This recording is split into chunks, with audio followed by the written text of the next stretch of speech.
Gandang gabi mga ka-drive. Good evening, good evening. Ayan mga ka-drive, EDSA na naman tayo. EDSA lang ng EDSA.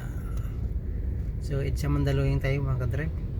Dito tayo ngayon mismo sa tapat ng Mega Mall. Pasko na sa kanila, oh. May kuti-kuti-tap na, oh.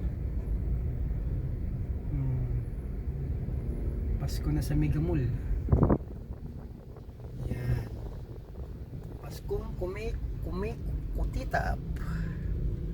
Yan, paggawa ni Mega Mall yung ano na yan, oh. Footbridge. Yan, oh. Yan. See?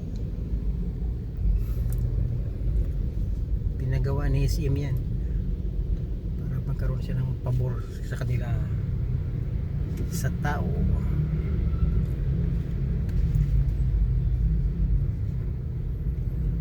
So ayan mga ka-drive, sanay na kayo siguro sa video ko. Basta EDSA, ganito lagi ang eksena, mapaumaga man o gabi.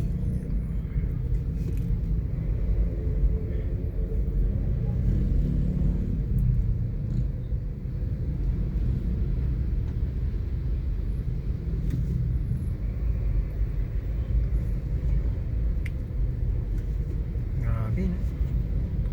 Traffic talaga.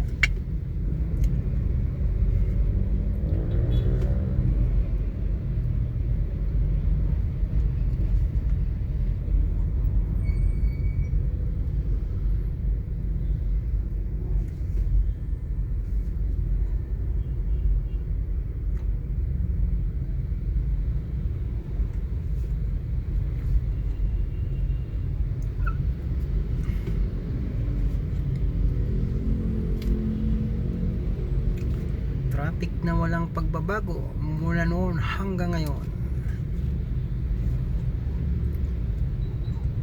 Tapos yung mga green plate wala pang coding, di lalo kang di ba? Bakit walang coding yun? Dahil green plate, electric, walang ano tawag dito, pollution. Hindi naman pollution yung pinag-uusapan, eh.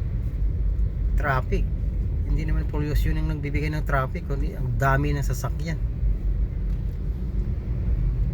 Pollution, ibang prowisyo yun. Ayan. So ayan mga ka-drive, hanggang dito na lang. Ingat lagi, ingat kayo lagi, ingat. God bless. Babu madilim, ha, baka hindi nyo makita yung pagmumukha kong pangit. Pangit man tayo pero okay lang naman, at least maayos na pagkapangit. Saan kayo makikita maayos na pangit? Ako lang yun. Babu.